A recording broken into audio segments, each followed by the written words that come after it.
This is the AXS one-man camo bivvy, and it's my personal shelter, which I've had ever since the camo version of the AXS came out. Before this, I had the standard green. Absolutely love the way it goes up, the protection it gives, the space, all about it is just perfect for my needs. But no matter how close I am to my fishing friends, I don't think I want to buddy up with them in this, so I need something a little bit bigger. Something like this.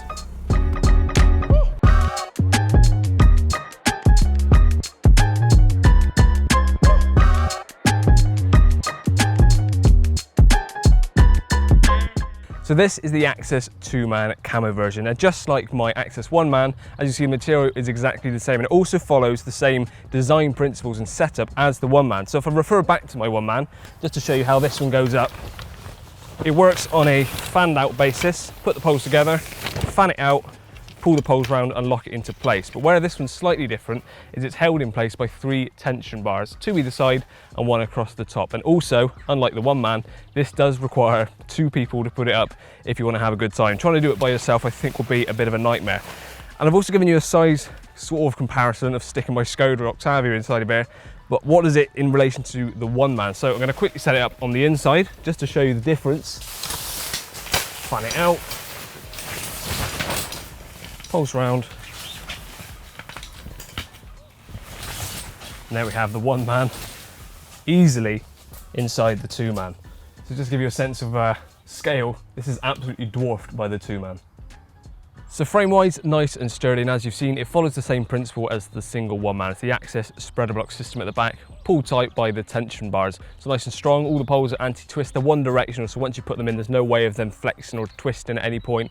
Nice and lightweight, 6061 aluminium. But wrapped around those poles are a choice of 2 different materials. The same in hydrostatic head, both 10,000mm hydrostatic head, but you can have it in either the camo version, like I've got with me today, or the standard green. So it's down to personal preference on which one you want to go for.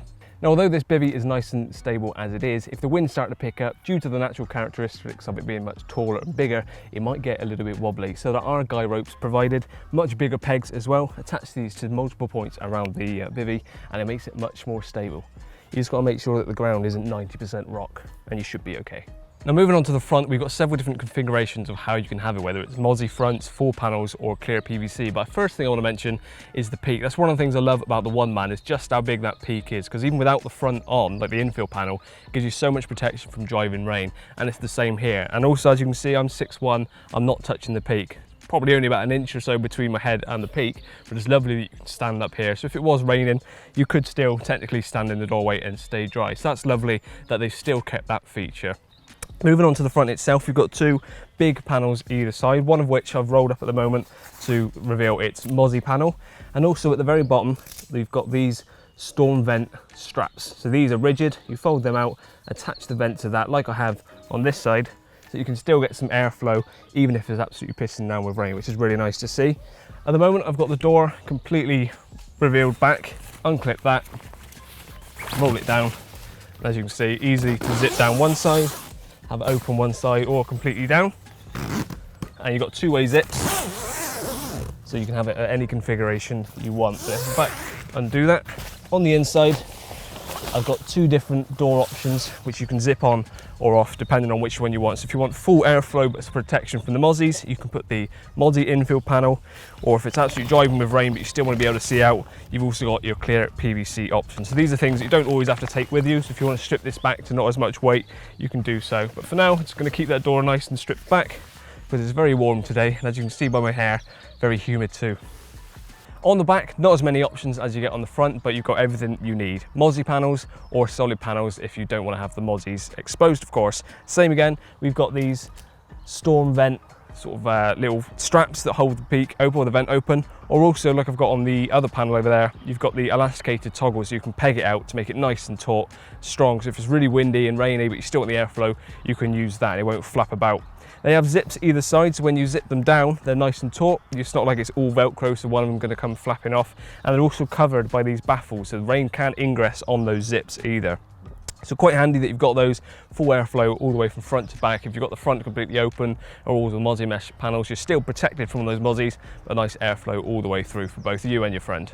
Onto the inside, mesh pockets are all over the place. So whether it's handy little ones down here for your valuables, keys, wallet and stuff like that, or these ones, which are the perfect size for your phone, or receiver on either side, nice and handy to store things. And also 2 more handy ones at the rear. And a lovely breeze. There's also a lovely heavy duty ground sheet, and because this shelter is so big, if you want to just take this for a picnic one day, you should be able to fit a good family of 15 on it. If you think you're going to get lost in all that space inside and need to divide it up into different headquarters, then maybe inner capsules are what you want to go for. There's a 2-man available and also a 1-man. The 1-man is exactly that, the 1-man. It toggles into place with lots and lots and lots of little elasticated toggles with a corresponding loop to little toggle system. Once you're in here, there are several points you can hang receivers, bivvy lights and all sorts.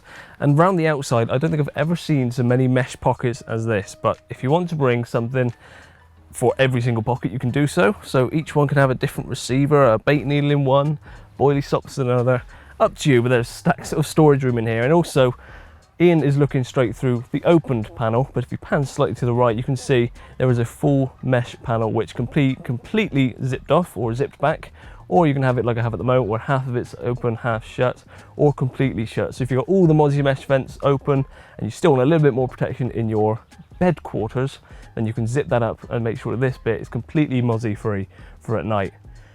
Now I've got to untoggle all of those toggles and put the 2-man in. You can help me with that one, Ian.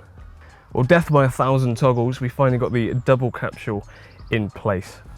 And it just basically covers the whole inside of the bivvy. So if you want a completely sealed unit, just like the 1-man one, which covered this back section, has a complete sealed unit, this now means that the whole bivvy is a sealed unit, unless you have the door wide open like we do at the moment. But it gives you that extra level of protection. So if you're going somewhere which is full of creepy crawlies, snakes and all sorts, or you just want as much protection from mozzies as possible, this is probably what you'd go for. As you can see, I've got my bed chair on the left, stacks of room for another one over there. So if you're sharing a bivvy with a mate, keep this nice and enclosed, it's perfect for that. We've got to take it all out again now though. Oh. So there you have it, the AXS 2-man bivvy. So if you're on the market for a 2-man, something like this, there's definitely something to consider. The amount of space you get inside there, it's a little bit reduced once you've got that inner capsule in, the double one especially. If you're standing up in the middle, you start to touch the ceiling, but without that in, there was stacks of room there. Standing up in the middle, I'm 6'1", with still space to stand, and stacks room either side. So yes, you could use this on longer sessions on your own. As I said at the start, you'll probably struggle a little bit to set it up by yourself. Will be possible, but you might be a bit frustrated by the time you have got it up if you're on your own. But as it's a 2-man, odds are you're going to have a mate with you to be putting this up, so it makes it much easier to do so.